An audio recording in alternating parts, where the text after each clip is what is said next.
జిల్లా పౌరులందరికీ నమస్కారం. మీకు తెలుసా 2024లో మన జిల్లాలో 343 మంది రోడ్డు ప్రమాదంలో మరణించారు.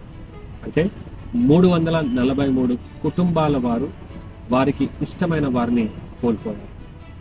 మనం చదువు కోసమో, వ్యాపారం కోసమో, ఉద్యోగం కోసమో ఇలా రోజు ఏదో ఒక పని మీద బయటికి వెళ్తాం. బయటకు వెళ్ళిన ప్రతిసారి క్షేమంగా ఇంటికి రావాలి అంటే రోడ్డు పైన వాహనం నడిపేటప్పుడు అత్యంత జాగ్రత్తగా ఉండాల్సిన అవసరం ఉంది. ఒక క్షణంలో కుటుంబాలు రోడ్డు పాలవుతాయి. మీ అందరికీ నేను చేసే రిక్వెస్ట్ ఏమిటంటే, మీరు ISI మార్క్ మరియు చిన్ గార్డ్ ఉన్నటువంటి హెల్మెట్ మాత్రమే వాడండి. కారులో ప్రయాణం చేసేటప్పుడు సీట్ బెల్ట్ పెట్టుకోండి. ట్రాఫిక్ రూల్స్ని పాటించండి. నెమ్మదిగా డ్రైవ్ చేయండి. మద్యం సేవించి వాహనం నడపడం చట్టరీత్యా నేరం.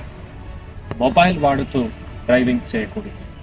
డ్రైవింగ్ లైసెన్స్ పొందండి. Peaceful drive is a safe drive. మీ భద్రత మీ బాధ్యత. ఇట్లు మీ కళ.